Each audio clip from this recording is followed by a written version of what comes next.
Hey everybody, welcome to the National Championship preview episode of Season 3 of Pete Carroll Was Right, the confusingly named Alabama football live video show. As always, it's Carter, Ben, and Mitch here to talk all things Alabama football with you. Ben was just saying this before the show, but this is the third year we've done this. Third season of Pete Carroll Was Right, and this is our third National Championship game preview. So Pretty good. we're at least on making the championship game. We're 3 for 3, so we're pretty happy about that. We'll take that. We'll take that record every time. Yes. Yeah, but we're excited to be here breaking down the game for y'all, and obviously there's a lot of easy to go to storylines on this one. The all SEC matchup, the student versus master type thing, which got sort of a juicy undercurrent today when there was all that talk about Kirby apparently I was taking a picture of the board. Yeah. Okay. Well, anyway, we will try, as we always do, to stick to a little more football focused stuff. But yeah, how y'all feeling going in? Let me ask you guys this, just to kind of kick us off. I think Mitch asked this. I can't remember if he asked this after the Clemson preview podcast or during the Clemson preview podcast, but he asked us who we would rather face in the national championship if Alabama made it there.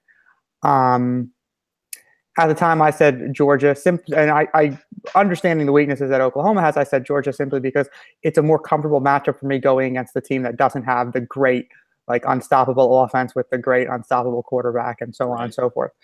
Now that we are here in the game, how do you guys feel? The same way, I think, because and we were just saying this beforehand when we were getting ready for the show, and we'll get into this when we're talking about it at the end, when we're kind of summing up the way we feel about the game. But generally, just the way I feel going into this game, this matchup, is that if Alabama plays well, if they play their game and they don't screw up a bunch, basically, then Alabama's going to win this game. You just like the matchup. I think comfortable is the way that word you said. That's a good way of putting it. You feel prepared going into this kind of matchup, whereas as bad as Oklahoma's defense was, and you knew Alabama would be able to score points against them. When you go against a team with a quarterback like Mayfield that can put up points the way they do, it's hard to ever feel easy going into that matchup. Right. Mitch, what about you? Same thing. I was on the fence probably until the game ended, and then it was Georgia, and I was kind of relieved that it was Georgia. Because how many times do we play teams with players like Baker Mayfield, and does Alabama just dominate the game? I mean, not very often, right?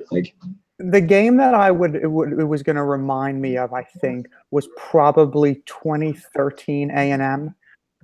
Yeah. Yep. There's a very, it's in some ways it's a lazy comparison, but in a lot of ways it's a good one. The Mayfield Manziel comparison, just in terms of the way they play and the way they can improvise, the overall package of running and throwing ability. So even if you think you can win that game, you're never going to feel good going into it. Right, and that's kind of where I come down to. And in terms of their A&M's deficiencies on defense that year, and in terms of stopping the run, you kind of see some of the same things with Oklahoma in terms of just struggling with the most basic run fits.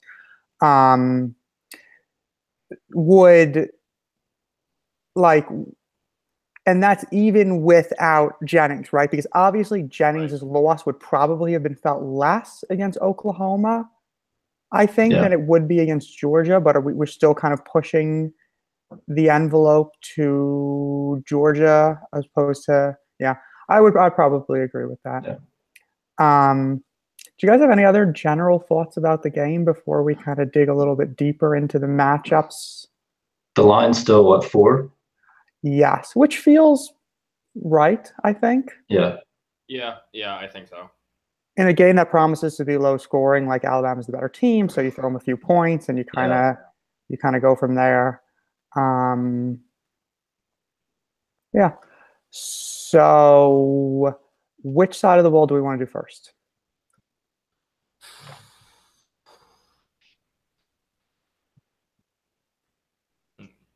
Defense.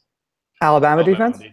I don't know. Just sure. We got to choose. We got to choose one, so might as well go with that one. Yeah, I feel like there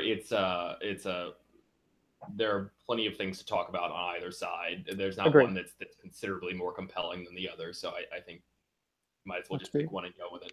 Yeah. So let's do defense. So, what do we think about Georgia's offense first before we get into the matchups? Like, how do you see? Like, how do you see their offense basically? It's in a lot of ways it's sort of a like pre-Lane Kiffin Alabama offense in a lot of ways, in the sense that you're relying heavily on running backs and on a quarterback who has talent but isn't necessarily you're not putting it on him to win the game, and you're going to run a lot of play action and do some different things in the running game. Obviously there are more modern elements to it, but I think that's a pretty good comparison. I think about like McElwain's offense with the way he used like lots of shifts and lots of motions, and he kind of had lots of diverse 2 wide receiver sets and 3 wide receiver sets. And I think about the things that Jim Chaney's doing there, and I think it's kind of similar. So I think that's probably a pretty good comparison. And Fromm probably shares some characteristics with maybe like a. How do you see Fromm? I think before I kind of throw out a comparison there. How do we see Fromm specifically? Because you go back, and we'll talk about this more in depth, but you go back to the first Auburn game, and he did not look very good. They weren't asking him to do much. He threw some 50-50 balls down the sidelines to Wims that were caught, but other than that, it just wasn't like a very pretty game, and it kind of looked like a offensive coaching staff that didn't really want to put a lot on his plate, even though they kind of needed to in order to beat a team as good as Auburn. But then in the SEC championship, he looked good. He made some big throws. They threw the ball more. Obviously, against Oklahoma, he made some really good throws too. So, like, where do you see him sort of heading into this game? Like a late 2011 AJ McCarron, maybe, if we're sticking with the Alabama comparisons. Like a heading into the national championship, AJ McCarron. Yeah. In that he's a guy who he'll take what's there and generally do a good job of it.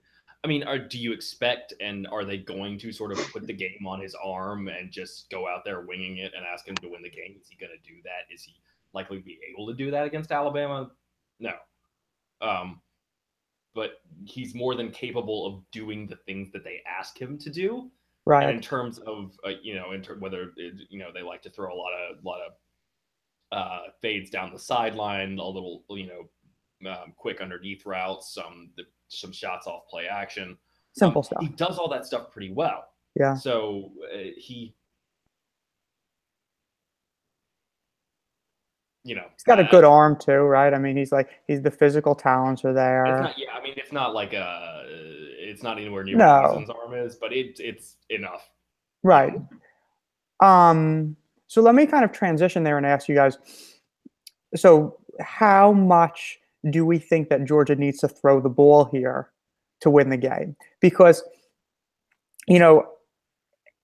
so if you want to stick with the 2011 Alabama comparison, obviously going to that national championship game, they felt that they needed to throw the ball quite a bit, right, to win the game, quite a bit more than they did in the first matchup, quite a bit more than AJ had thrown against really good teams that year. And they went into that game saying, if we want to win this game, we got to really turn him loose and let him make some plays. How much do we think that that's going to be Georgia's plan tomorrow? Because just generally speaking, who beats Alabama by running the ball? 2013 Auburn. Yeah, you made this comparison. Auburn this year beat Alabama, but they didn't beat Alabama by running the ball. They didn't run the ball that well at all until the very end of the game. They beat Alabama by throwing the ball. Everybody that beats Alabama by throwing the ball, unless you're A, 2013 Auburn, who had this unbelievable rushing attack, or B, 2011 LSU, who did so without really needing any offense at all. So Georgia's not either of those teams, right? They don't have the ability to play defense probably in the same way that LSU team did, and they don't have the ability to run the football in the same way that Auburn team did. So they probably need to throw the ball some to win this game, right? Yeah.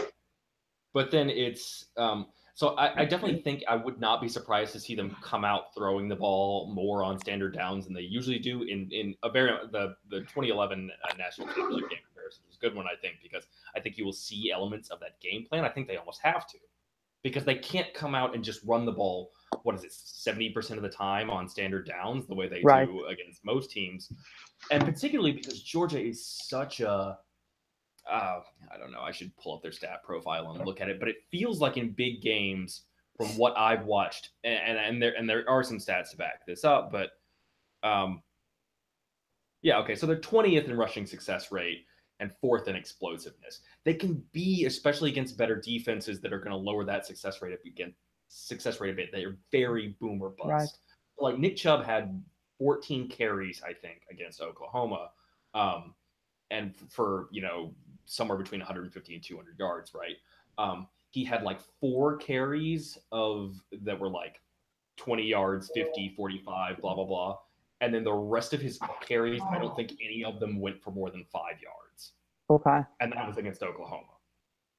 So I think they can't come out and run the ball 70% of the time on standard downs right into Alabama's defense. Even with Jennings there, Jennings out, and Alabama theoretically less able to set the edge than they would be with him there. I think they have to come out and have a little bit of that, all right, kid, go get it, in terms of Fromm. At the same time, though, do you think, and this is where I would look up the matchup in terms of the defense of Alabama's defensive backs versus the Georgia wide receivers. Wims, Godwin, those guys are good. Do you like that matchup if you're Georgia? Because that kind of game plan, that Fromm go out there and get it, I think that helps him some, because if they're being more aggressive, I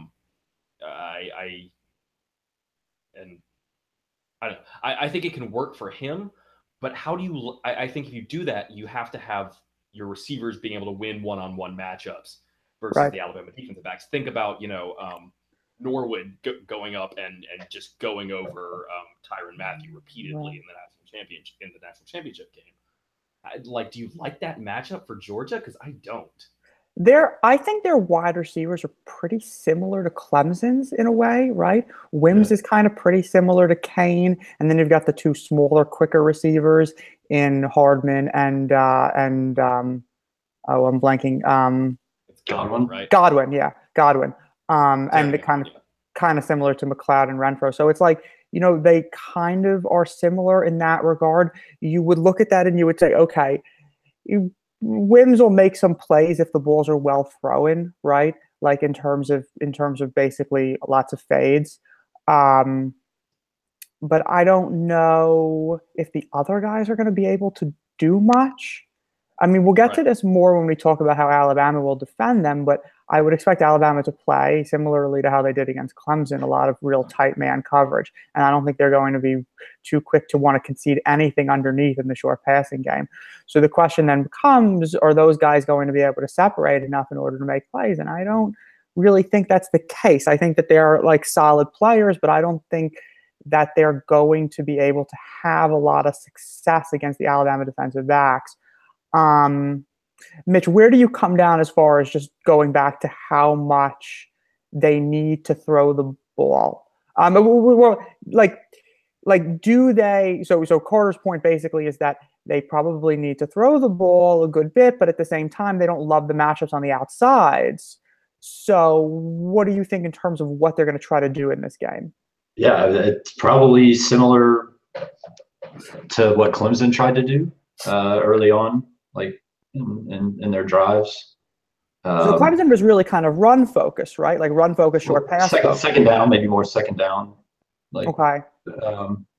But I feel like it's more, how much success they have. I mean, I feel like they can try it as much as they want, but they can't have looked at the Clemson tape and be all that excited about how much success they're going to have in the short passing game. I feel like in the passing game, it's more about being able to hit the bigger plays down the field. Well, I think that's a good point. Assuming Alabama comes out and plays a lot of tight coverages on the outside, which I think we all probably expect them to do. Yeah. How much down the field shots can we expect Georgia to take in this game? They do that a kind of a good bit, right? It's like excuse me, they tried the first matchup against Auburn, like while the game was still in doubt, which was basically until midway through the third quarter. They took about 4 or 5 shots, or they had 4 or 5 shot plays called on first down, and then they ran it the rest of the first downs. But they had about 4 or 5 shot plays called, either play actions. They threw in one flea flicker in there.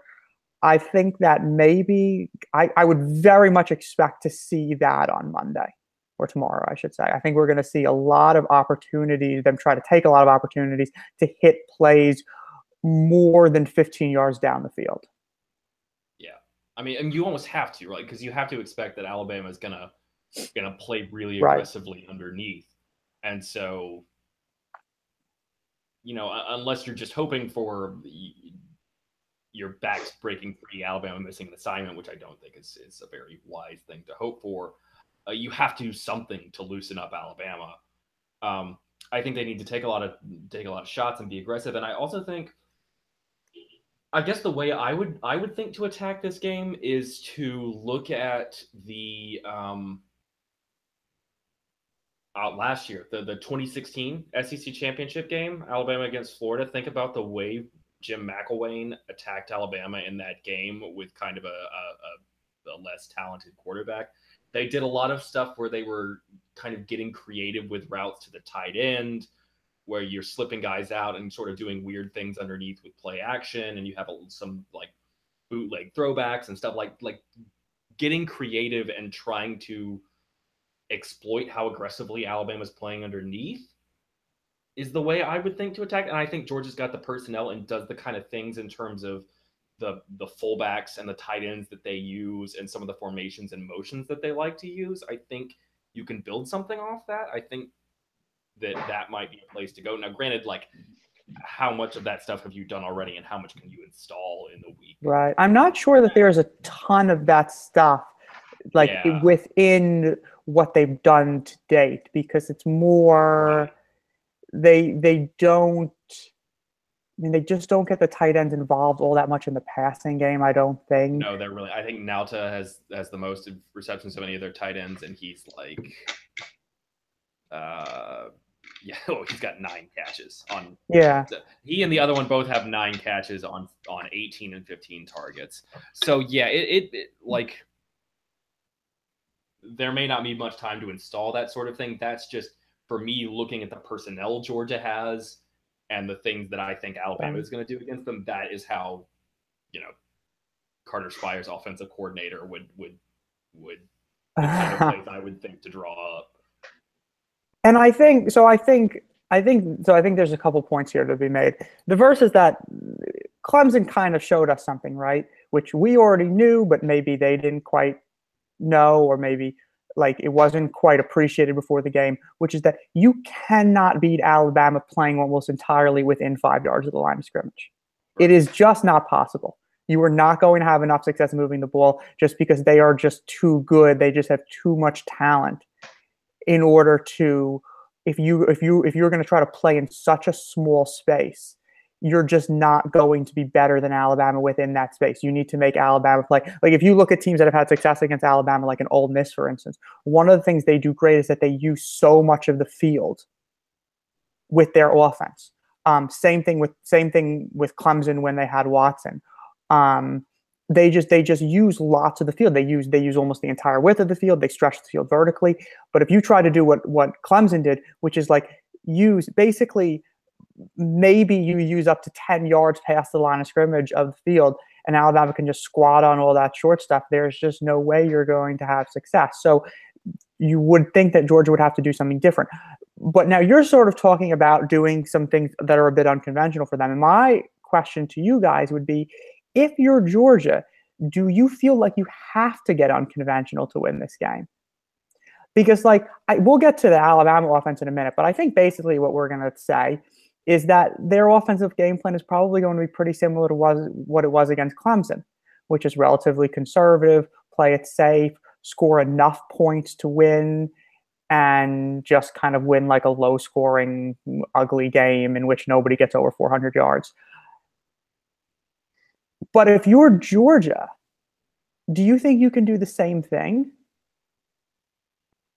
If you put yourself in their shoes, right?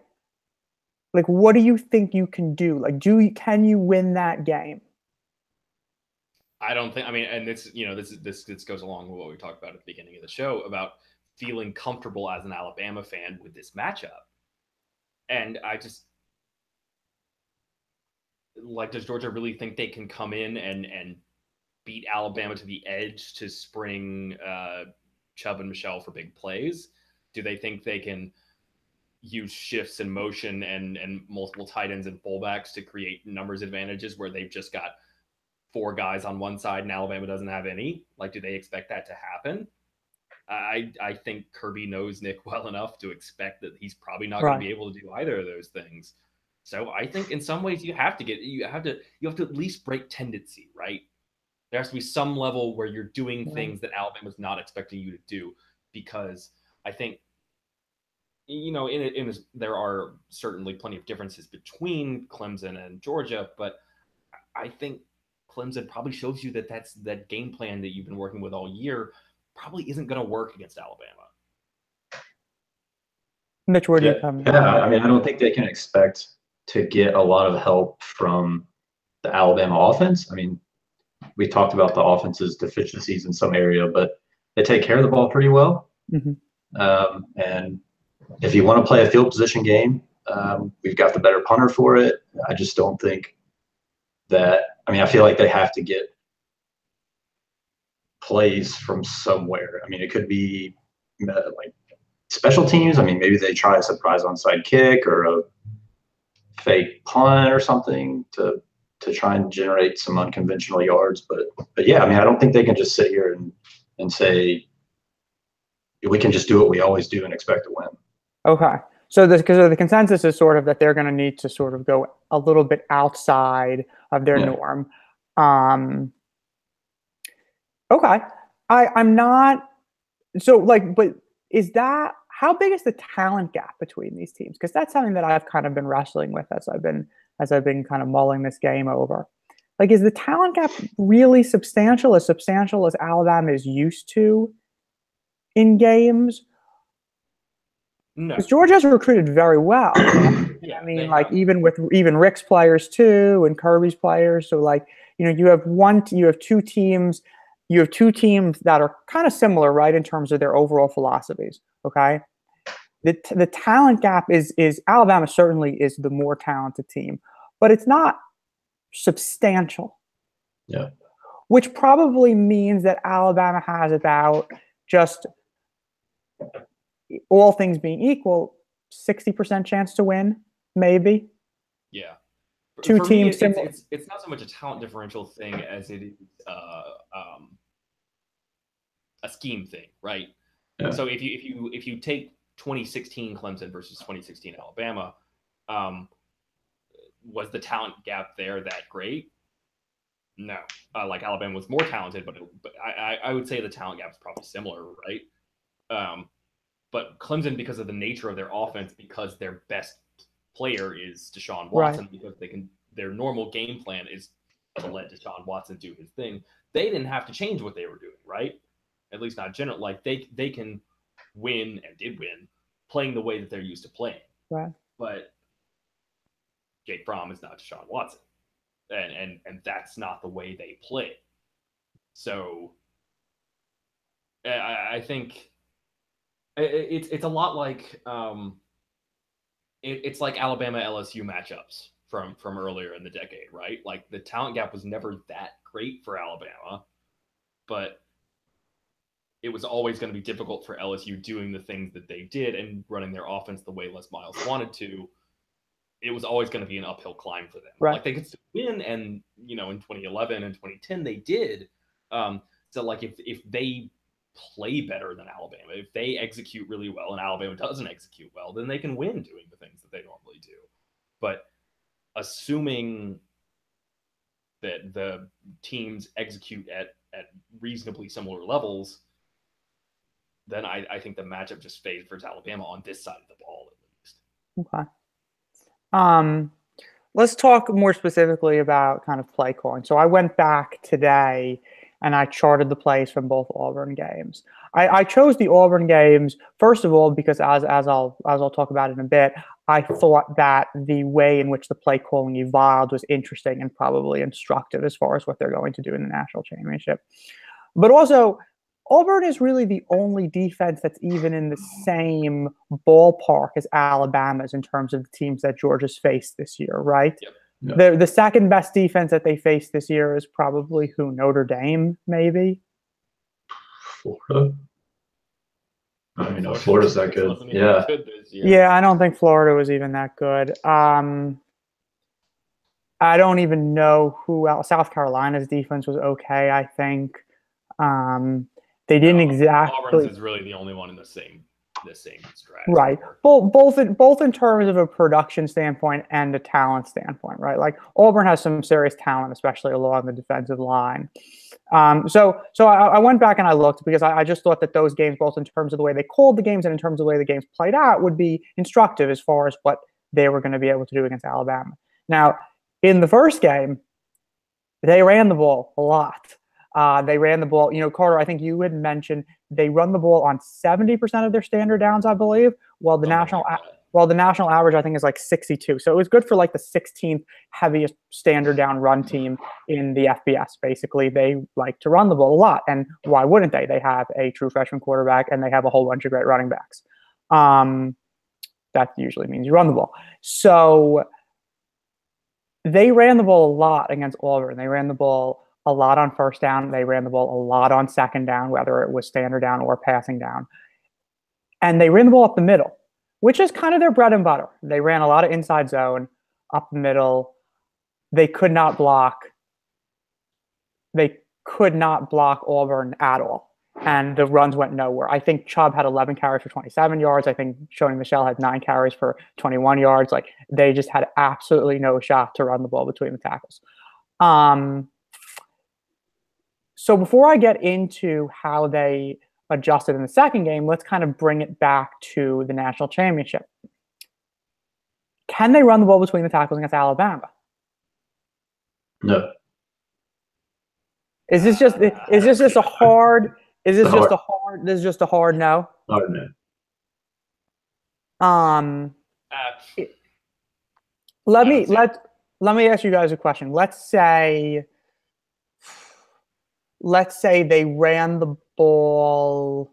They're not going to have this many plays, obviously, but let's say they ran the ball on 25 first downs. Success rate on first down is getting 50% of the yards. Is that correct? 40. 40? Okay. So they would need to get 4 yards on those first downs in order to get it. Out of 25 rushing attempts on first down, how many of those would they, or 25 rushing attempts on first down, how many of those would they be successful on running it between the tackles? And let's assume that in this hypothetical, Alabama doesn't know that they're going to run it between the tackles. So they don't play like 11 guys across the line of scrimmage and stack gaps and stuff. 6 or 7, maybe. Yeah, I was going to say ceiling of like 10. Okay, I think you're probably looking at less than a 30% success rate on those carries. And how many 10-yard carries do they get? 2, maybe. Yeah, something like that.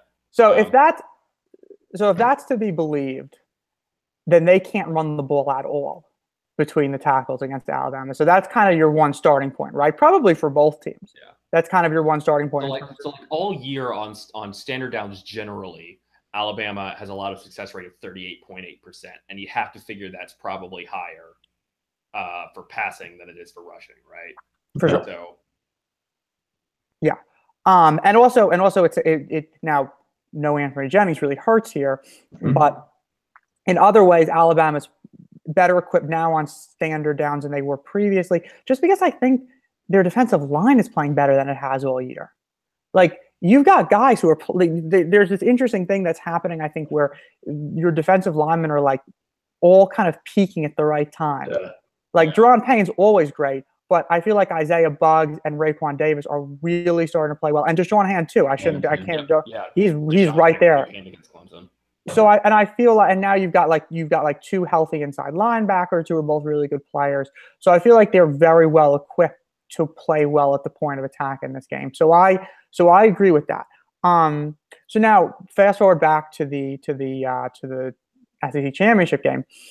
They ran the ball on first down. They ran the ball about the same amount of times. Actually, I think they even ran the ball on a little bit higher percentage of first downs in the SEC championship game than in the regular season game against Auburn. But they did so in a completely different way. They did so with toss sweeps. They did so with off tackle plays. They just generally did not run the ball between the tackles at all. I think through 3 quarters, they honestly ran like 3 inside zone plays in that whole game on any down, not counting goal line plays, which is crazy. Yeah. Like they took what they did in that first game and they just didn't do that at all in their second game, which is clearly like, some teams you don't play well and you lose the game. And then it's like, do you just rip up that game plan if you have to play that team again? Or do you believe enough in that game plan to say, well, the plan was good,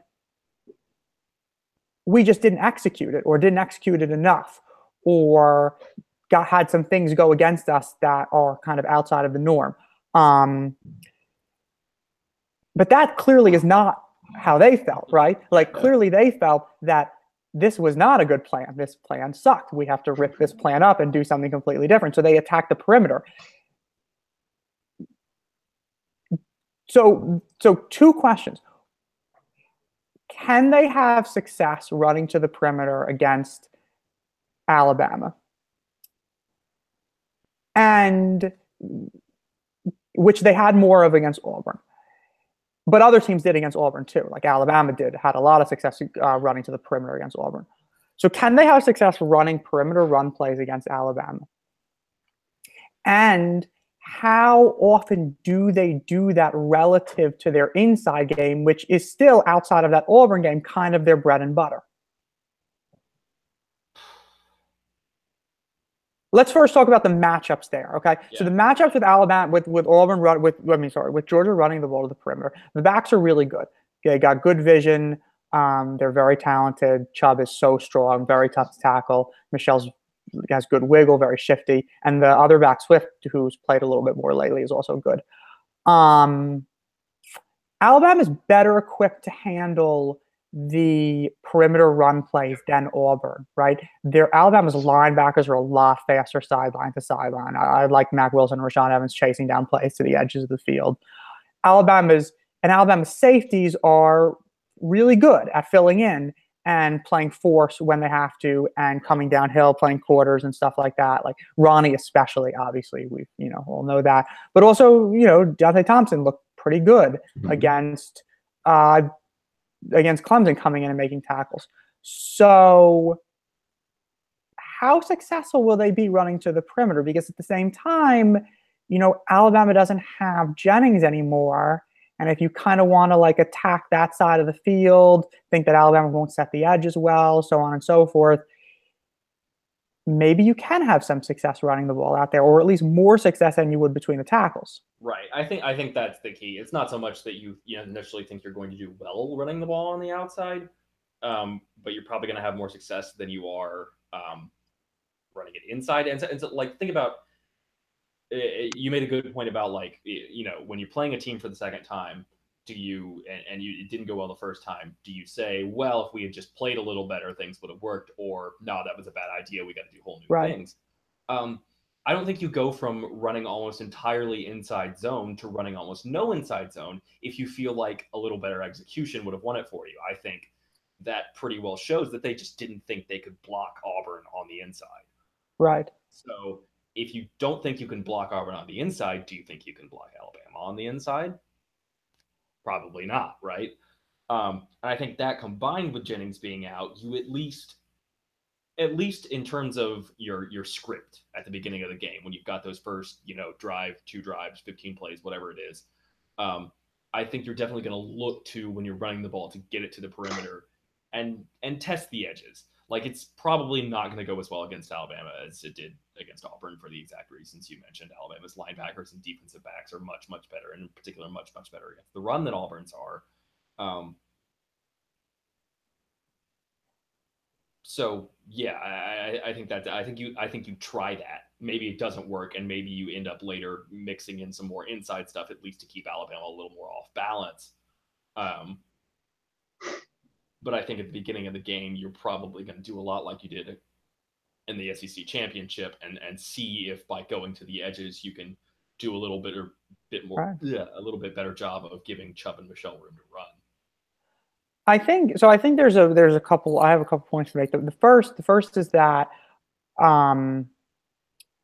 they still didn't have a ton of success in terms of success rate running the football in the SEC championship. I think their success rate running the ball in the SEC championship was 42% compared to 38% in the regular season game. They were just way more explosive. And that was helped out by the fact that Swift hit like a 60-yard or 70-yard touchdown run or whatever in the fourth quarter, kind of after the game was decided. It was kind of like the exclamation point. So like even there, they weren't like highly successful in terms of efficiency.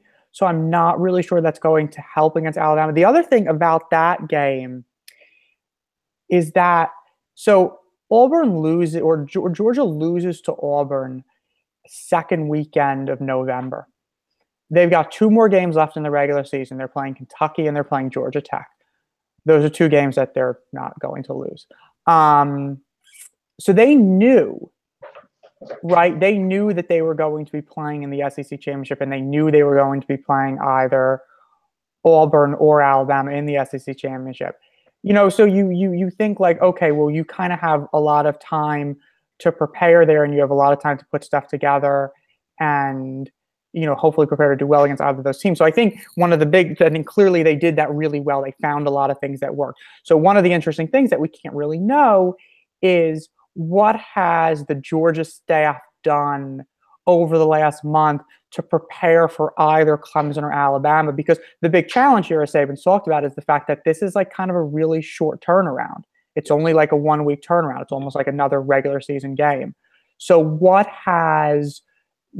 how prepared was the Georgia staff to immediately start implementing prep for whoever won the Sugar Bowl? And we'll never know the answer to that question, but you know, that's probably going to be pretty crucial in terms of, can they do the things that they did against Auburn in terms of installing a whole bunch of new stuff and being successful with basically a completely different game plan? That's a, you know, big challenge for these staffs, and that's why you have like, you know, 1,000 graduate assistants or whatever these programs have. But you know, it's kind of a true test of how much work that they can put in and what they can produce for you. Mitch, how do you feel about them running to the perimeter against Alabama? Yeah, I mean, they can't feel great about it. They can't feel great after watching the Clemson tape. I think it helped in the SEC championship game that they were getting Auburn after that stretch of games that, you know, Auburn had to play. I don't know. I mean, I feel like maybe that's a game plan that they look at and maybe tear up and don't really employ for this game. Which one? Just the perimeter run game. So if they don't, the SEC championship. But if they don't come out with a perimeter run game, then what do they do? Throw the ball more on early downs.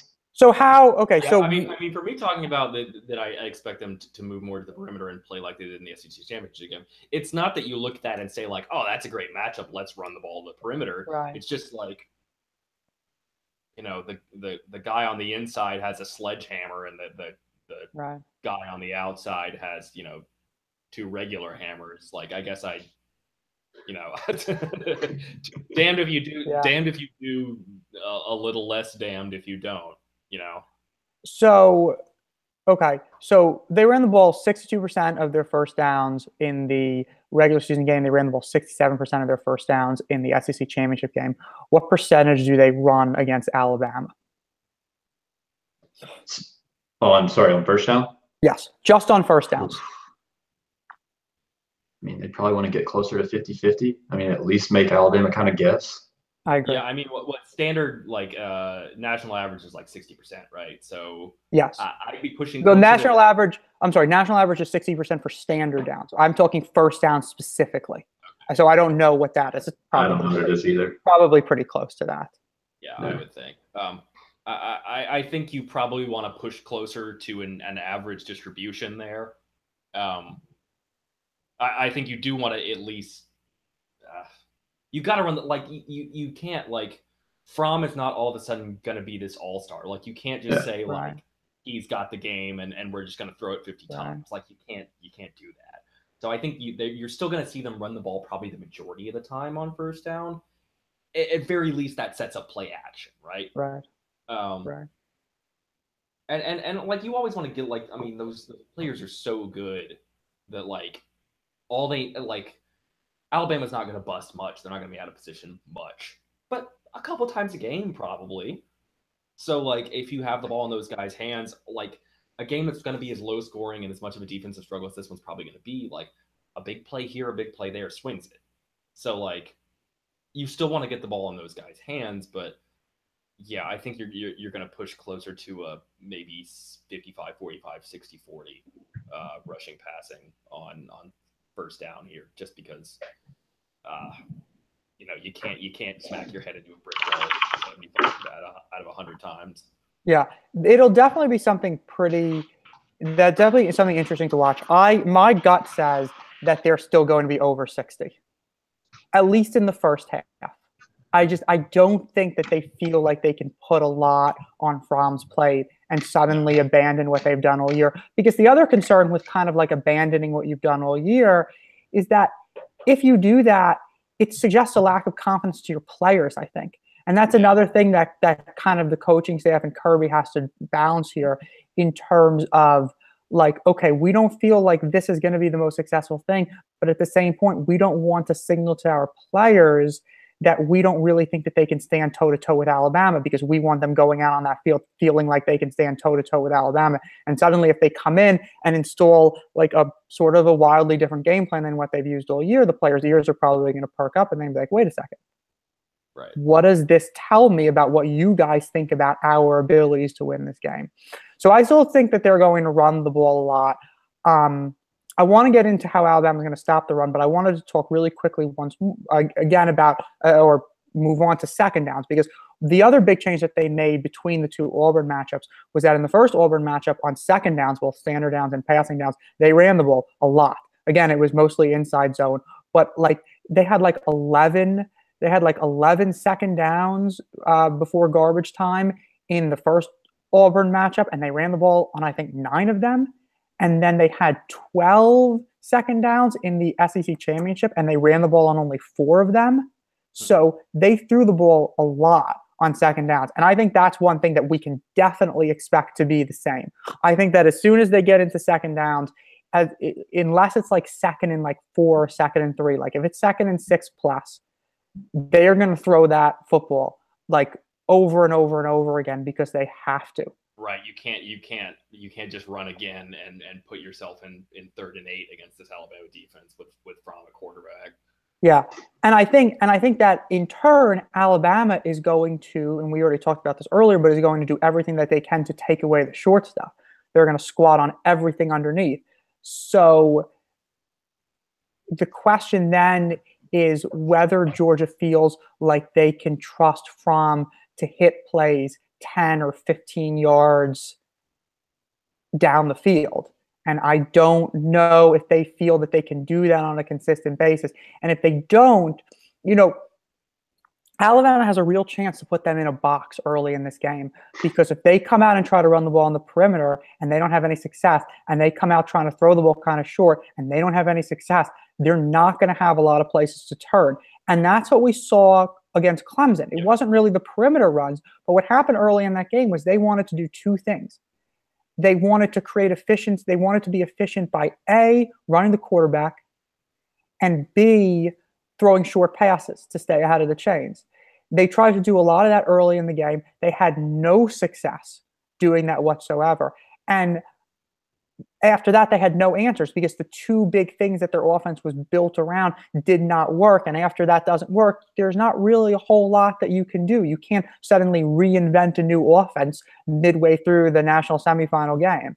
And short of being able to do that, Clemson kind of didn't have any answers. So I think that Alabama is in a situation where they can kind of really squeeze Clemson or squeeze Georgia early and take away what they do. So to that end, how is Alabama going to play this up front? Right? The loss of Jennings is significant. It's significant because he is your best force player. That is crucial against Georgia because if they run perimeter runs, it's important to have a really good force player. And on interior runs, on inside zone, both Chubb and Sony Michel are so good at bouncing those plays outside if you don't keep contained, if you don't set a hard edge. Yeah. And you want to know, well, Georgia fourth in rushing ISO PPP this year. Well, that's really the big reason, right? Like if you give the backs a significant crease, they're going to take it. So how does Alabama make up for the loss of Anthony Jennings? What do we do personnel-wise, formation-wise, to deal with that? Like, just tell me what let's just talk standard downs. What do they do in nickel on standard downs? Well, I guess first I would say, how much do you think they're going to be in nickel on standard downs? I think it's going to be about a 50-50 split. Georgia ran a lot of 3 wide receiver sets against Auburn. So I think it's going to be kind of pretty close to 50-50 with that. I think they're going to get Hardman out on that field a good bit.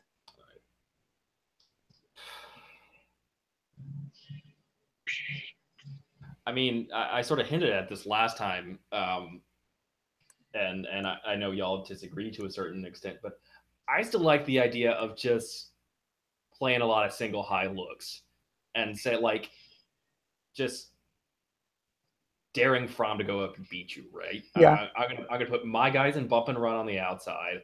I'm gonna leave, Ronnie or Deontay deep, and I'm gonna have the other safety up in the box, clogging up the numbers, basically. I mean, this is what Saban lives for, right? This is what his defenses back in the day were built for, right? You stop the run and you play bump and run on the outside.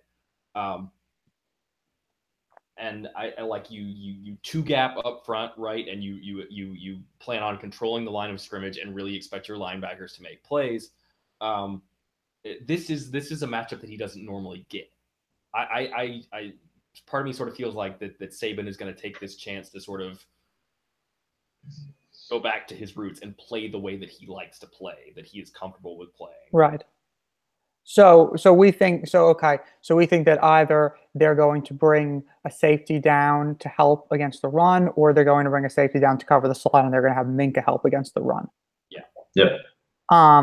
What about personnel? I probably agree with that. I think that we're going to see a good bit of single high. But what about personnel?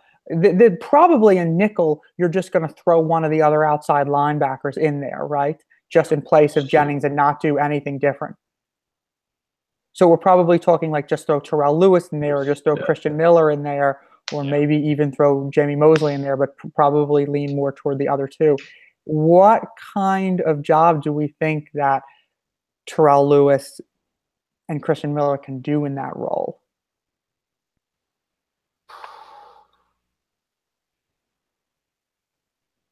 I mean, rushing the passer, I don't know that I favor one or the other so much. Rushing the passer, they're not going to lose anything in terms of their ability to get after the passer. There's no shortage of edge rushers here.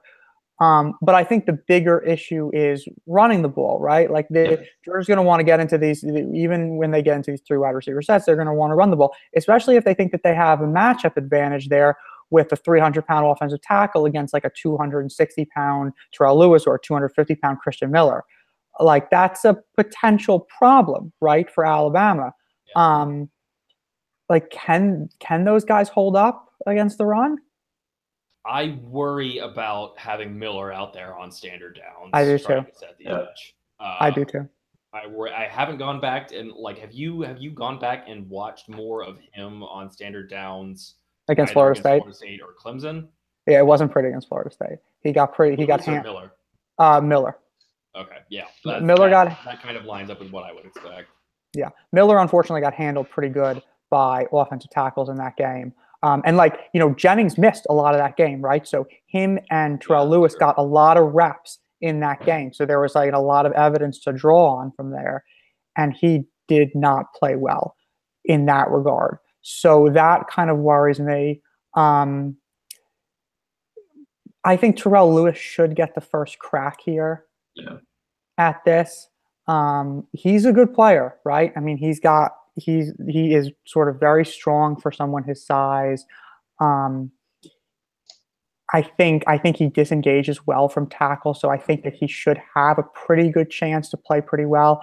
Just the length helps. I mean, he's 6'6", and he's got crazy long arms too. I think that's really an asset there. So hopefully, there's not really an answer here other than that we just have to hope that he can hold up.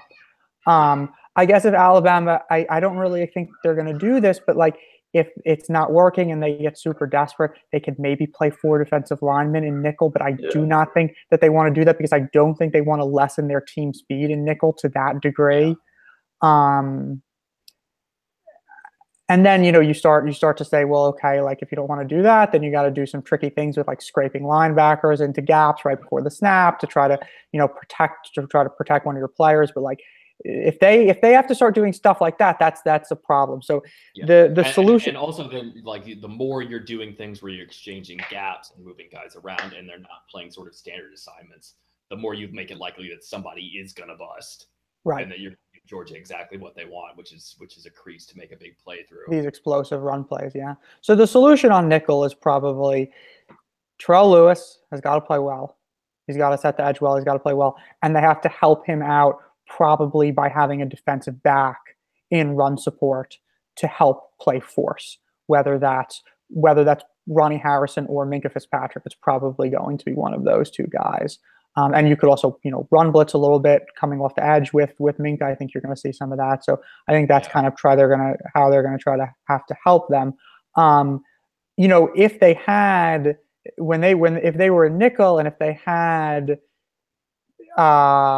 Jennings healthy, with how well the front is playing and the fact that I don't love the Georgia offensive line, I think that they could have kind of sat in too deep and played quarters, but I don't necessarily know if they can have that same luxury now with a potential liability setting the edge out there at end. The more interesting question is, what do they do in base? Base is the time, I think, maybe, where you could see 4 defensive linemen. Yeah. I talked about this a bit on Twitter last night. This is not something that they've really done, ever. They don't do that. They do not play 4 defensive linemen because they don't have to, right? Their outside linebacker players in the past are these big, huge guys like Ryan Anderson or Courtney Upshaw or Xavier Dixon or even going back further, like a Corey Reamer or something. You're talking about really big physical guys who can play, who can hold up and set the edge there. So they've never really had to go to these 4 defensive lineman sets, even when they do play 4-3, because they do play some 4-3. I went back and watched the LSU game, and they played some 4-3 under, they played 4-3 over. They played a good bit of it, but Anthony Jennings was the other defensive end.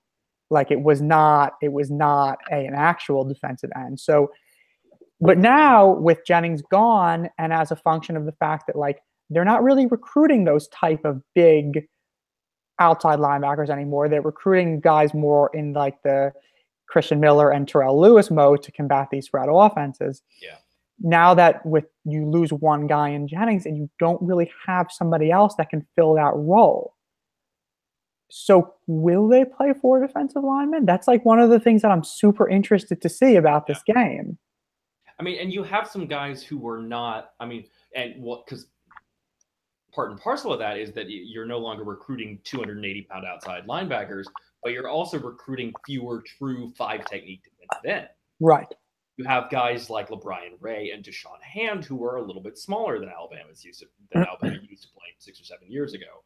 So I think they're a bit more equipped to play those kind of 4-man fronts, to play for defensive linemen in those kind of fronts. Right, on even fronts, yeah. Right, because you can play a guy like Hand right there, who in years past may have been a jack rather than a true defensive end.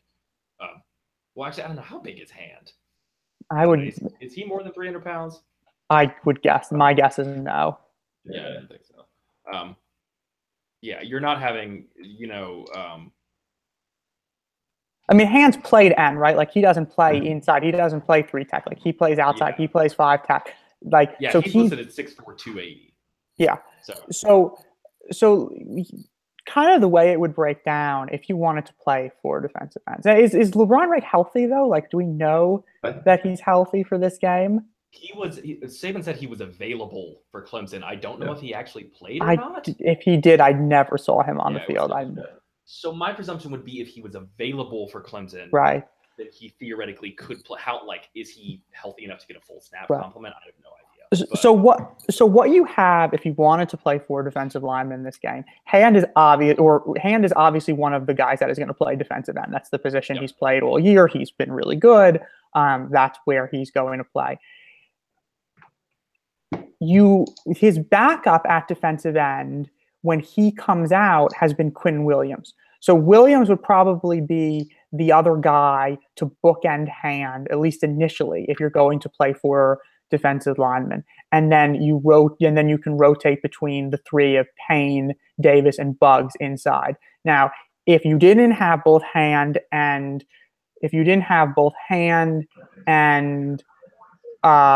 Williams out there, then you can put Buggs out there. He's played a little bit of end this year. You can play him out there. You still have Payne and Davis on the inside. Quinn Williams can also slide back to the inside. Josh Frazier can come in and play inside a little bit. Even Carter's guy, Johnny Dwight, can maybe come in and give you a couple snaps. Like, that's not outside of the realm of possibility. So unfortunately, you're not playing a team here that's gonna. You can get away with playing some bigger guys against Georgia. You can get away with playing some bigger guys, and it's not like Georgia's going to run up 90 plays on you. First of all, they don't play with enough pace to do that. And second of all, they are not going to consistently stay on the field enough to run that many plays. Let me check there. So this should adjusted pace, they're 106. Right. So they don't play.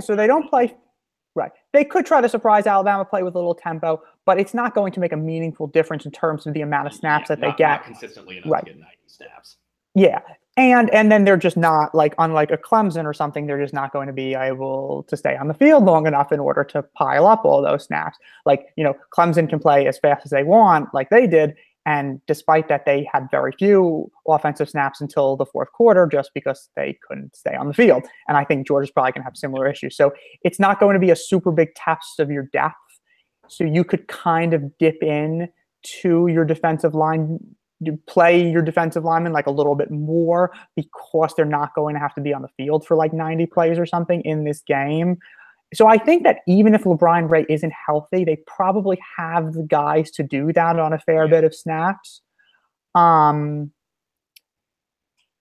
don't want to get into like under and over because like I talked about that on Twitter, and that's probably a little too doesn't play the best for verbal, but or like those need diagrams and stuff, right?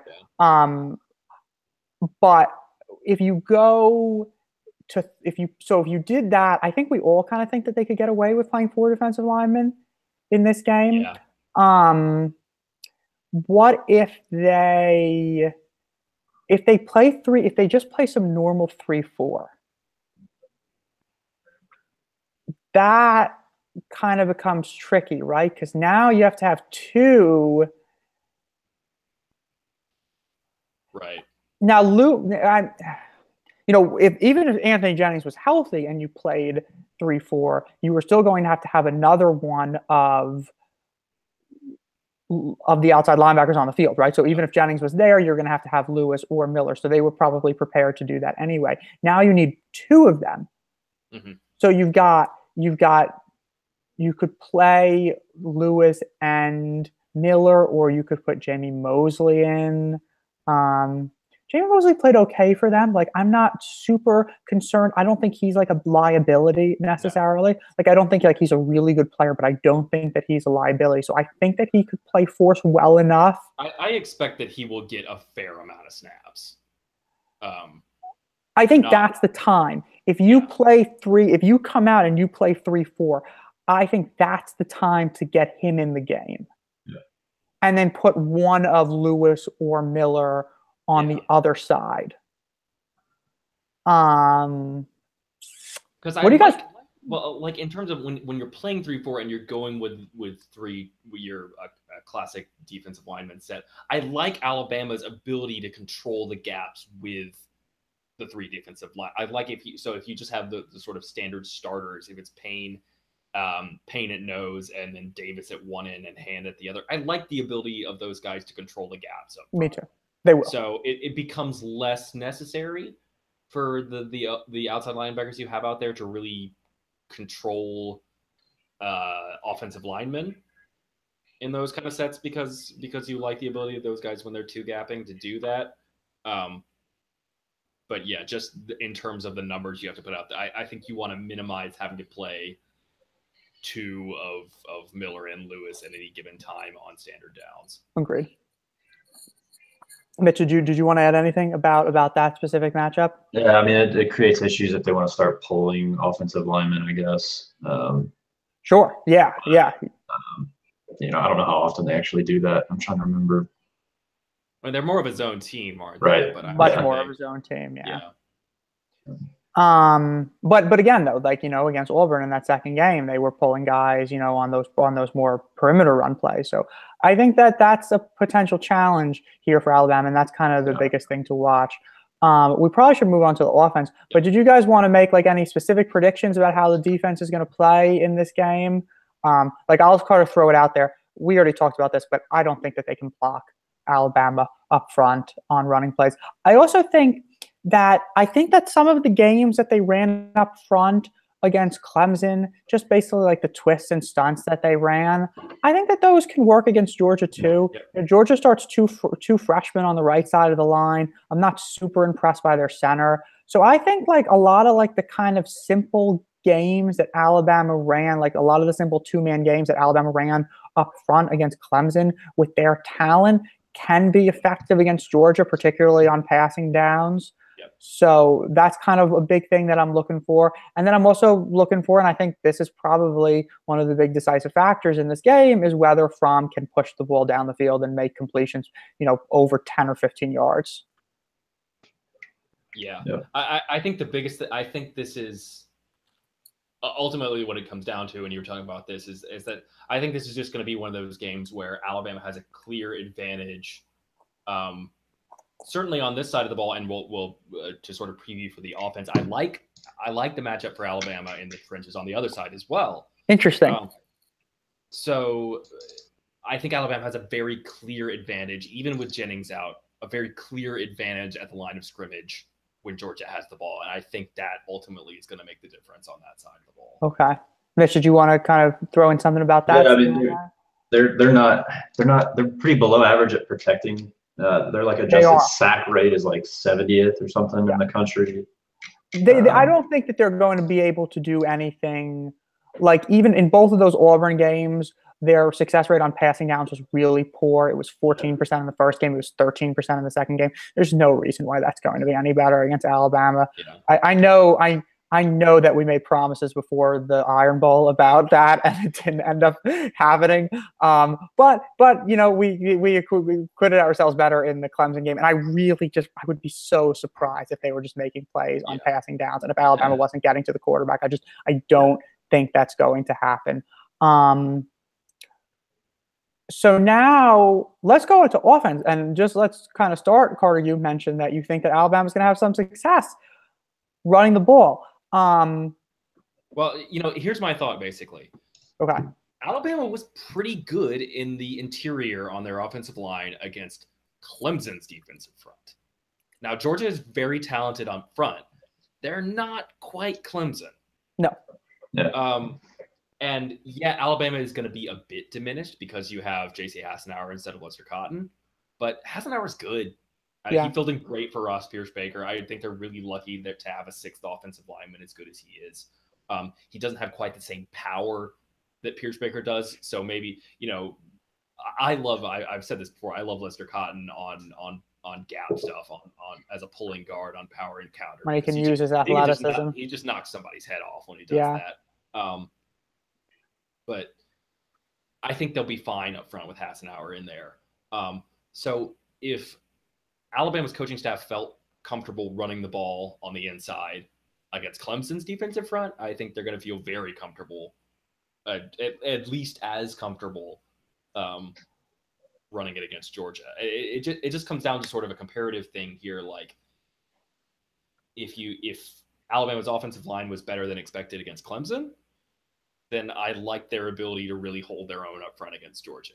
Right. At least on standard downs. Like I think Georgia rushes the passer well enough, although they're not Clemson in terms of rushing the passer. Like their actual sack production is really not that great, but they do have some talented outside players like Lorenzo Carter, for instance.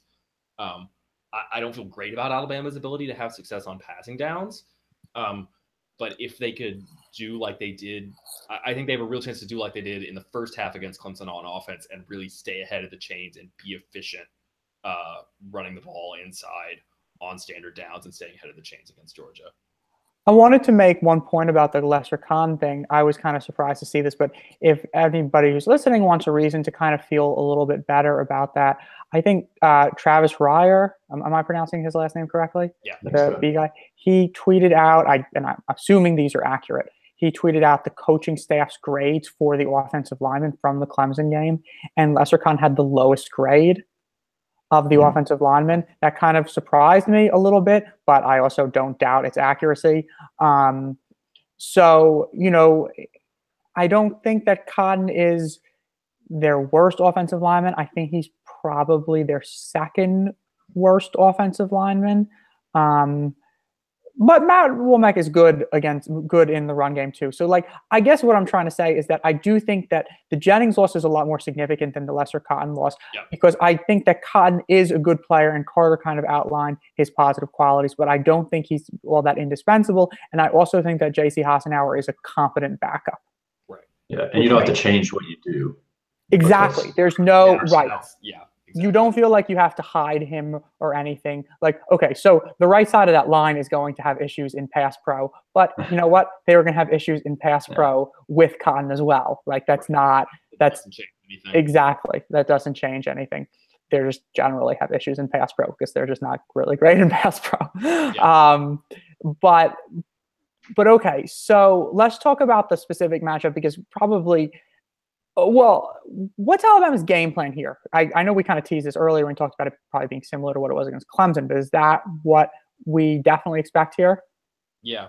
And so one area I guess in which we were really not correct about Clemson is that we thought Alabama would be more aggressive about getting to the edges in the run game. They were not at all.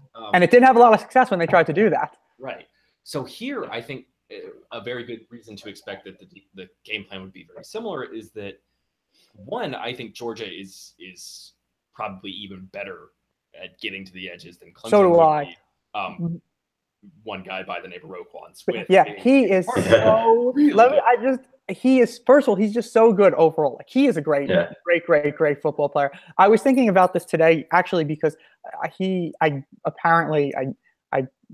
did not follow the NFL super closely this year, but apparently Manti Te'o is the middle linebacker for the Saints, I think.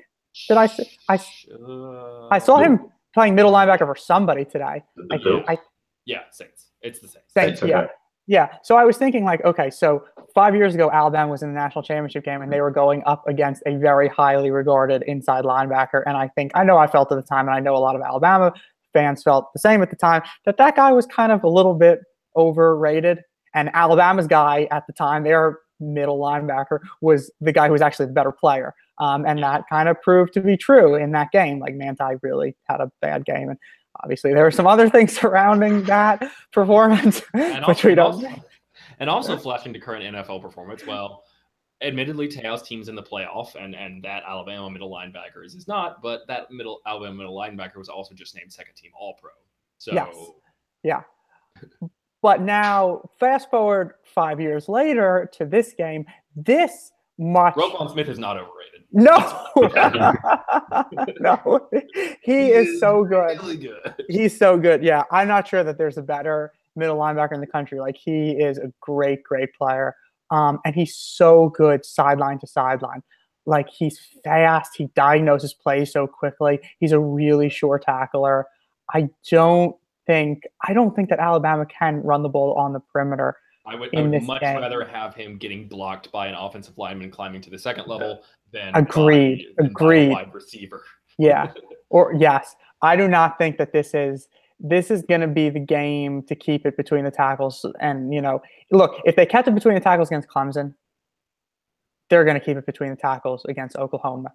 They're because they are end game here, right? Like, their game-winning strategy is going to be very similar to what it was in the Clemson game, right? Yeah. Like, they're going to want to play this conservatively. They're going to want to control field position. They're not going to want to make mistakes. They're not going to want to take risks that they don't need to take.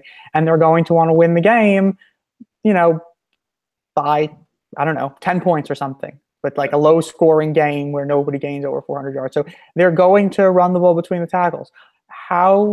So, Corey, you think that they can run the ball pretty well between the tackles?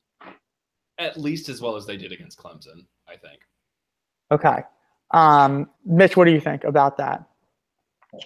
Yeah, about the same. I agree. I don't think they'll try and get on the perimeter too much. I mean, do I think they're going to be, 2012 SEC championship game, just going in going for gash play after gash play? No. But they'll be able to hit to start out. I expect that they'll be able to get 3-4 yard runs pretty consistently, enough to put yourself in third and manageable. How many design runs did Jalen have against Clemson? There was the triple option play, but there wasn't many, right? Which I'm actually not even sure was a true triple option. Really? I think the pitch may have been a fake.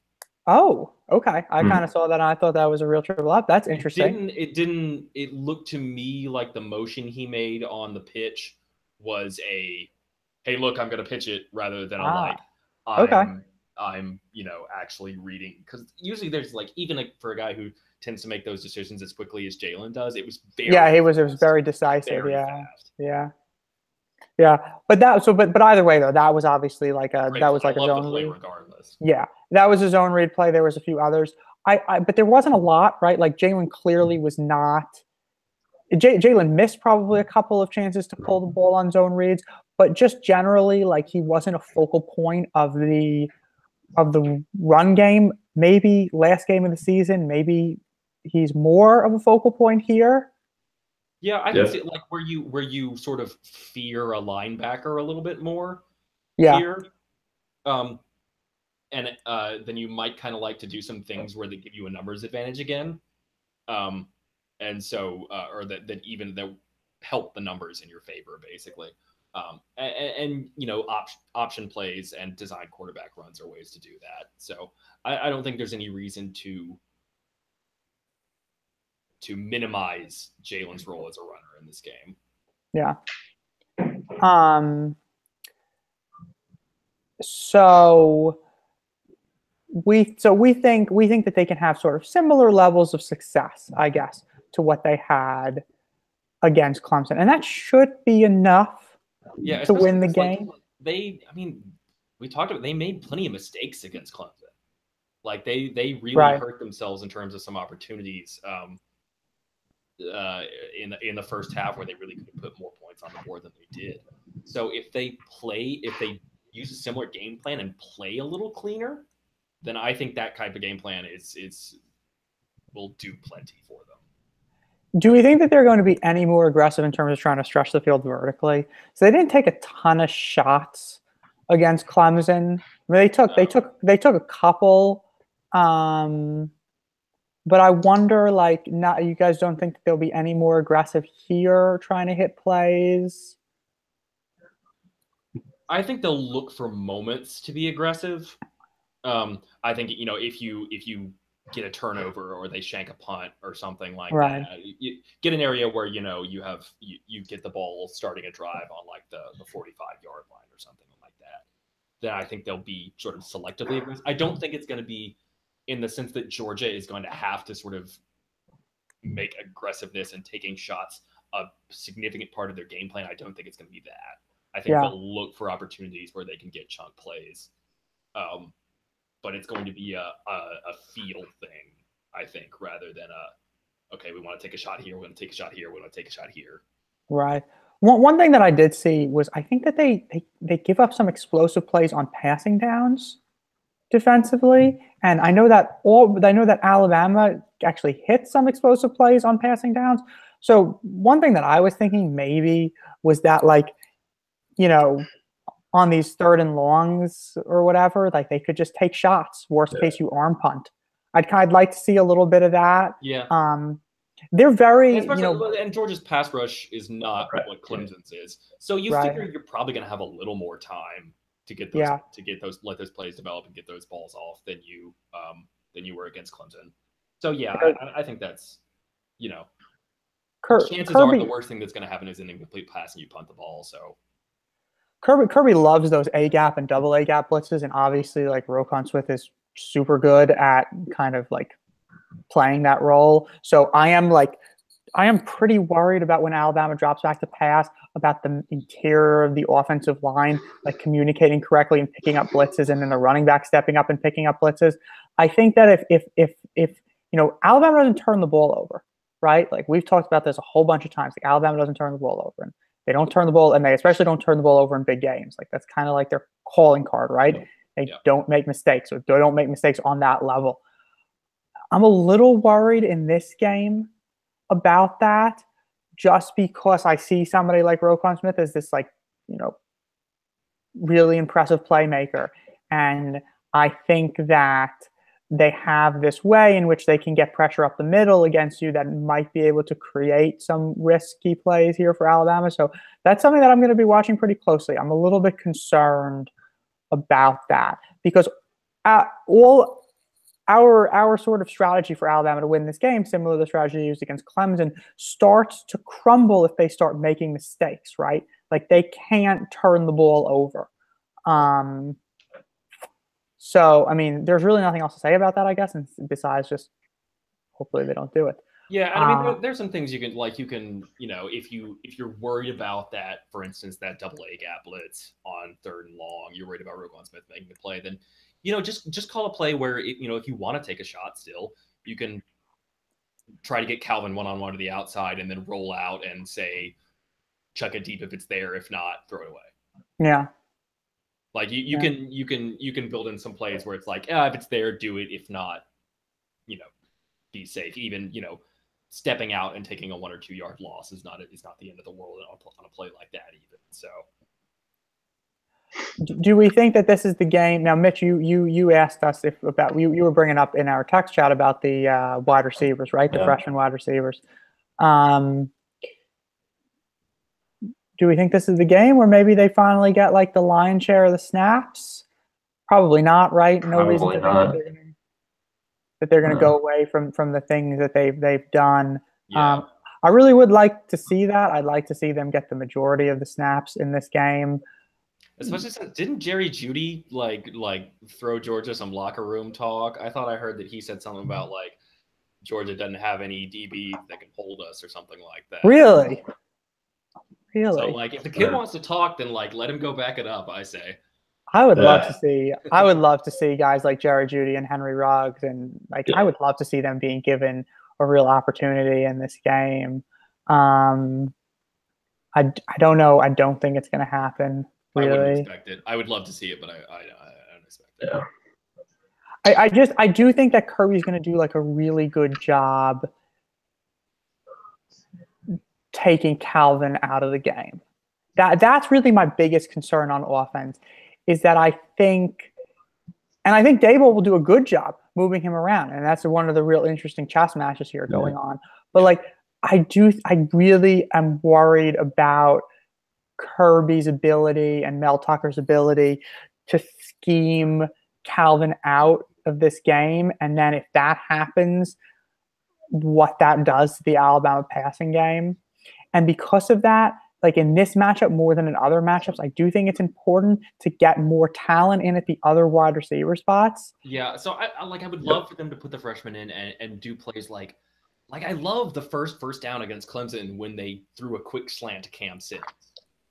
Cam didn't hold on to the ball, but I love that. It was like I love going to another guy, like making it, where you sort of minimize the chances of a longer developing pass play where Jalen is going to be looking for Calvin the whole time. Like, have this be your guy and throw that ball immediately. Put in a more talented guy, like one of the freshmen, right, and let him make that play. And we talked about we want this game plan to be similar to Clemson. Well, we wanted lots of short throws against Clemson. They ended up doing that a lot because they kind of got ahead and were ultimately just sort of sitting. But they did it at some crucial times, though, that really helped them out. Right. Yeah, I would really like to see that. And I'd like to see guys that can make play yards after the catch, which is something that Jerry Jeudy and Devontae Smith have done for Alabama, which is really not something. I mean, I don't know. I guess the one good thing here is that Calvin had 4 catches against Clemson? Yeah, 4 catches for 39 yards and a touchdown, I think.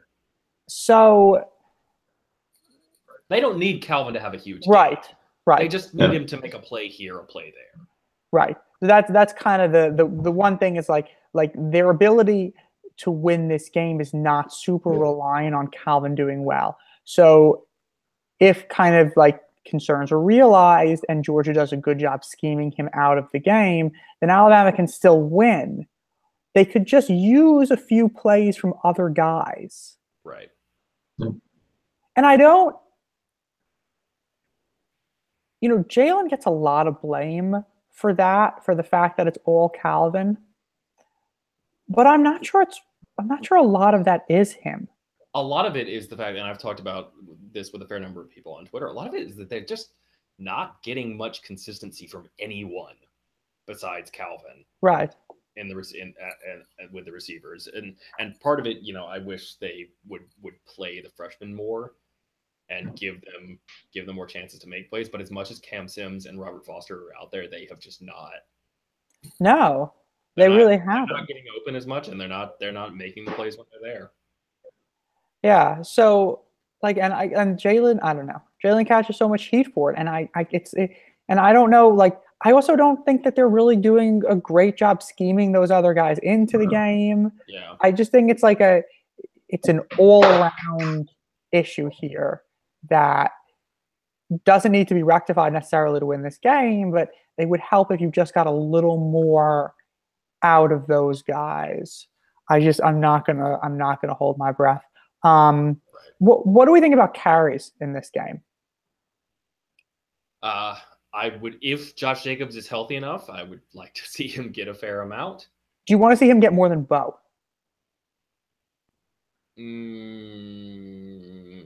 Maybe about even.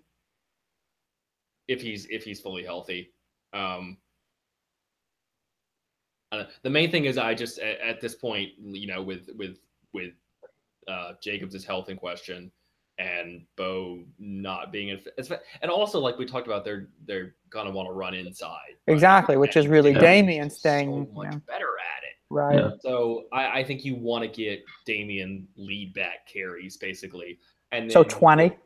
Yeah, I mean he got 19 last game, right? So I'd say about 20 this time. Yeah. And I want Jacobs to get a fair number of touches. Let some of those be receptions. You want a chunk play, get him 2-back set and let Jacobs go out on a wheel route against a hopefully non-Roquan Smith linebacker. Right. Yeah. Get him touches and get him involved. He doesn't necessarily have to have more carries than Bo, but I want him to have a big impact on the game plan. What are you thinking in terms of carries, Mitch? Yeah, I would echo that. We actually, I don't know if we want to get to a question, but we have a question that's kind of on this topic.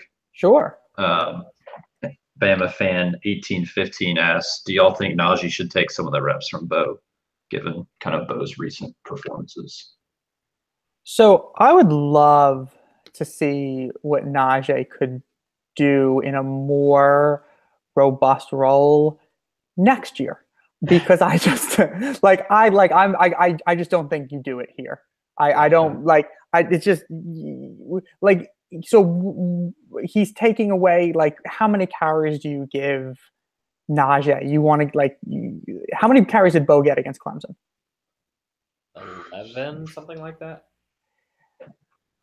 Yeah, so And then Najee had what, 1, 2? you He can't didn't have any give. carries. He had 1 catch. Oh, that was a pass. Yeah, it was a pass. Yeah, you can't. I don't think you can do that. I think that Najee could get some snaps in this game, right? I think Najee could be a factor in some 2-back sets. I think I mean, you he could did throw him the against Clemson. football. They would Yeah. it wouldn't be a shock if he did against Georgia, but I think you could even give him a couple carries, but I don't want to see him get like half a dozen carries. I don't. Do you guys? No, not really. if you were going to do that, now is not the time for it. Yeah, I just don't want to put that on him. You know what I mean? Like, I think that it's possible that he could be effective, but like, I just don't want to take that risk. And Bo still gives you some, like, I don't want to. I don't know. Yeah, I don't want to. I've been as hard on him as anybody over the last couple of weeks, but like, we're not going to sit out here and pretend like Bo's suddenly trash or something like that. No, Bo is still a good player. Like, he's still a good player who has his flaws, but like, I still want to see Bo get some carries. I do, and I just think that I'd like to see Josh Jacobs used more if he's healthy. Yeah. And even between the tackles, like, I would be okay with that. I just want the player with like better wiggle and the shiftier player in there. Right. Exactly. I mean, I don't know. I don't know. Maybe you could give Najee some opportunities. I just don't think. I just think. Like, I wouldn't be shocked to see him get some carries. Yeah. Like, he was in the game against Clemson, then you wouldn't think it'd be out of all the realm of possibility for him to get in this game. And if he's in the game, then there's always a chance he could get the ball a couple times. But I don't think you suddenly like carve out a role for him where there hasn't been a role before. Right. What do you think about that, Mitch? Yeah, I mean, it's the same thing. If it's like super clear that Bo's just got something hampering him, whatever it is, I don't know that all of a sudden I just want to put in Najee, just split it with Jacobs and Damian. Yeah, I think I kind of similar to against Clemson. I'd like to see them try to use these backs to get to the perimeter in the passing game. Like, I don't know if they can. I don't necessarily think it can happen in the run game. I kind of echo what Carter's thoughts are earlier on that. But I think that they could be kind of creative in these 2-back sets and get some opportunities get these guys in space outside the hashes on passing plays. Yeah. So I would definitely like to see a little bit of that. I think that's where Najee might be able to be a factor here. I think that Jacobs, if he can actually play a full complement of snaps, which I don't know if he can, I don't know how well this is going to heal up for him, but I think that that's one of the ways. Like, the thing that I keep coming back to is that they need to do just enough on offense. They need to make just enough plays on offense here. The bar is pretty low. Yeah. Right. So you just need to have, like, even just like if you can just hit like a handful of explosive plays, that goes such a long way toward winning this game.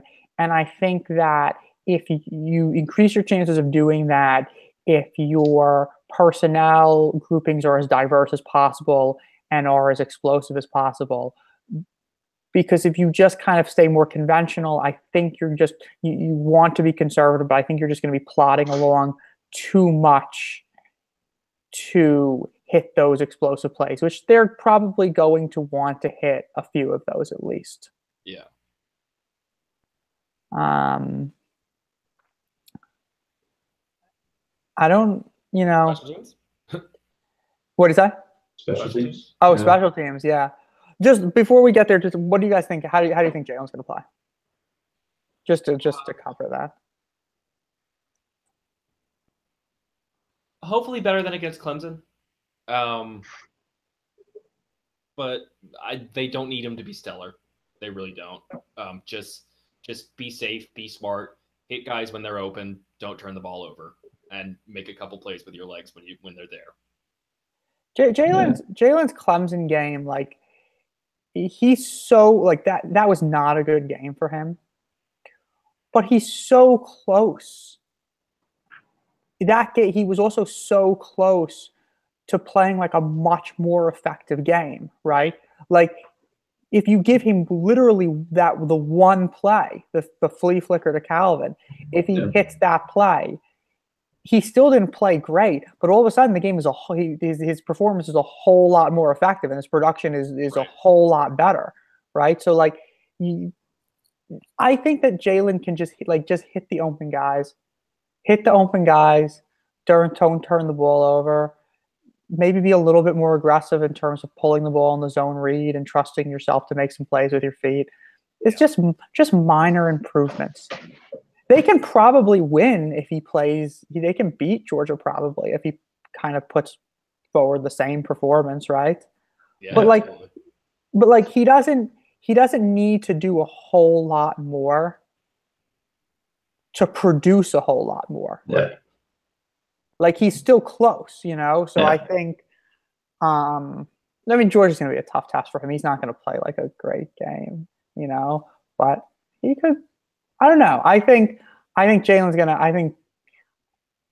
And we're kind of a broken record here, I guess, on this podcast because obviously we are pro Jalen relative to some other people.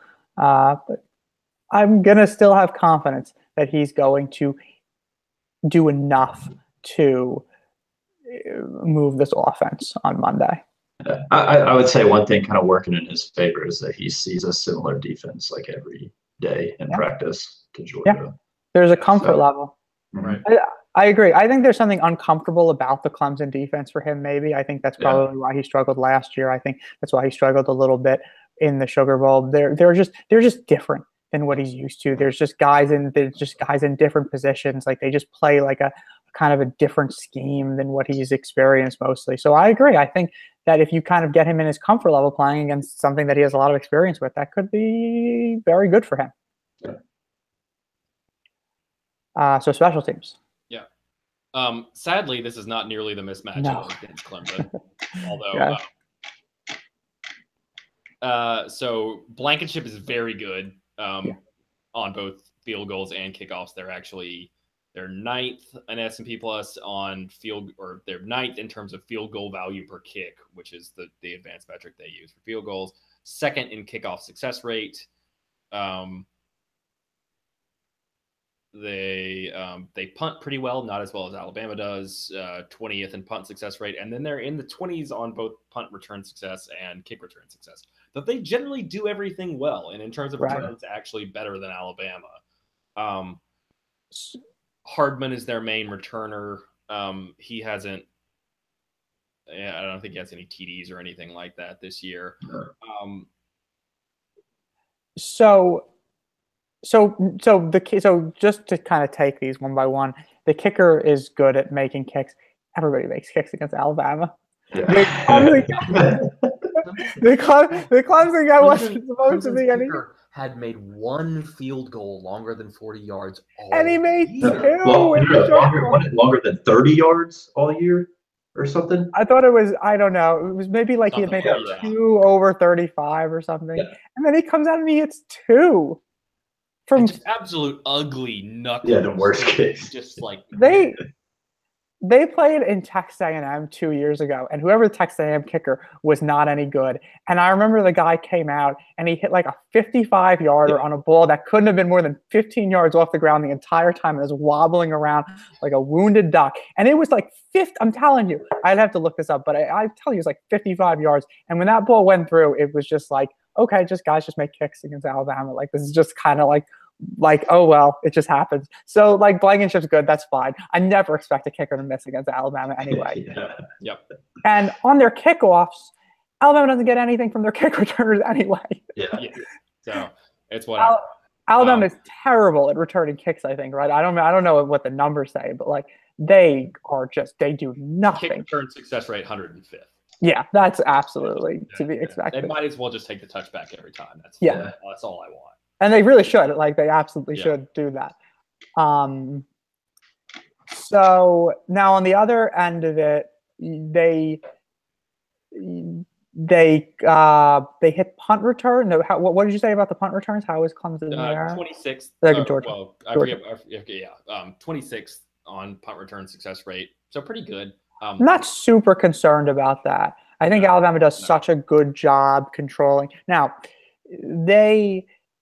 maybe Alabama wants to flip their gunners for this game. Like, they had Wright and Tony Brown as the gunners against Clemson. Maybe don't do that here. Maybe put Tony Brown and Minka out there or something. But like, if Minka's hurt, I don't know. But like, if you're you could, that's like a very simple change that you can make if you're concerned about their punt returning. But I'm not really concerned much about that.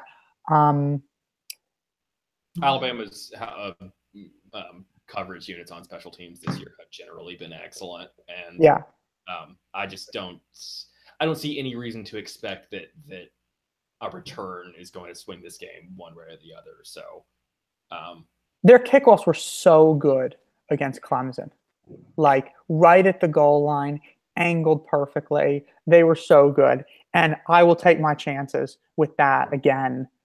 If they can do that. Hardman returns the kickoffs too, or is he just the okay? Yep. Yeah, I mean, he's good, but like, I don't know. He doesn't like see. It's not like a super scary player, not like a Christian Kirk or something back there who you feel is gonna like break the game open. So I don't know. They're not going to have like a huge advantage, but if they win the special teams battle in this game, it's probably going to be a result of the field position generated by their offense and their defense, not necessarily by their special teams making and not making plays. Right. And I think that we all think that they can do that, right? Mm-hmm. So I don't see the Georgia special teams is good, but I don't see that as a reason to believe that Alabama can't win the hidden yardage battle as they're accustomed to doing. Yeah. So, do we have any final thoughts on the game before we do predictions? Another national championship. Yeah. I just, I'm sorry to all the neutral viewers out there. Not that I think there's anyone neutral watching this show, but no, I don't think this is going to be a pretty game to watch. Yeah. On the bright side, it probably won't take that long. A lot of runs, keep the clock moving. Yeah, I think it's going to be a slugfest, and I think Alabama is going to pull it out. I saw Kirby say something that this Alabama team is more beatable than past Alabama teams, and so that's true, right? True. This I when I saw that, I looked it up, and this is their worst S&P plus since 2008. Wow. Yeah. So that's. I mean, it just goes along with the theme this year of there really not being dominant teams the way there have been in years past. Oh, right. Like Alabama's like absolute rating in terms of S&P plus would have been like 7th last year. So Alabama is still number 1 in S&P plus, but it's their worst S&P plus since 2008. So I don't know, just to like gump just for a second. This is a down year for Alabama. And they are favored to win a national championship tomorrow.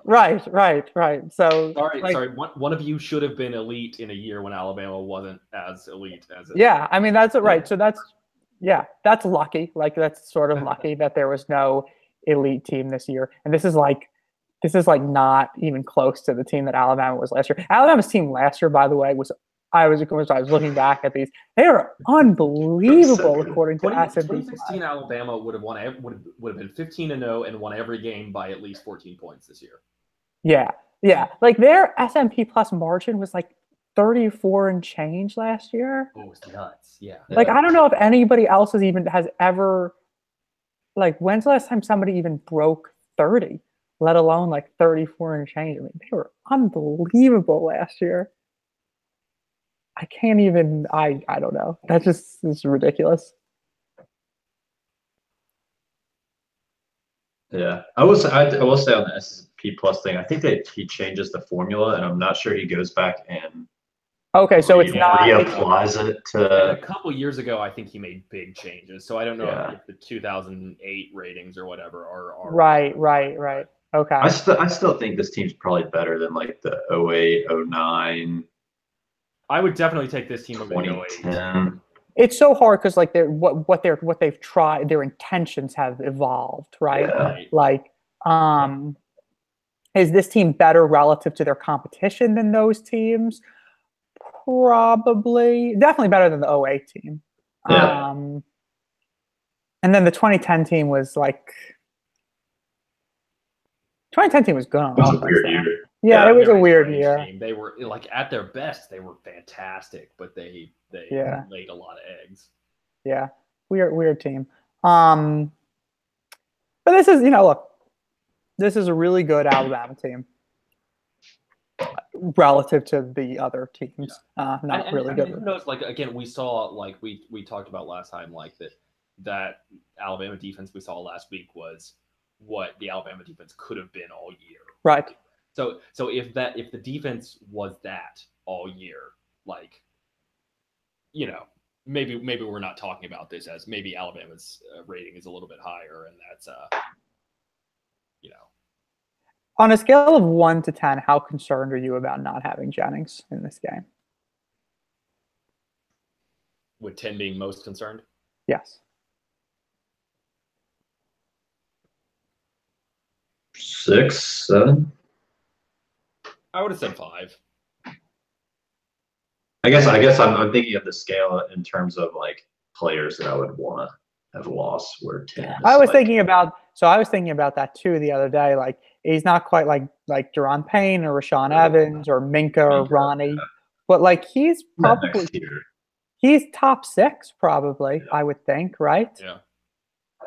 Like I'd probably rather lose any of the defensive linemen besides Deron over him, wouldn't you? Mm-hmm. Yeah. I'd rather lose him than either Mac or Rashawn. Yep. I'd probably because then you also don't want to lose either of the corners, right? You'd probably rather you'd rather lose Jennings than the corners just because you don't really want to throw Trayvon Diggs into this game. Yeah,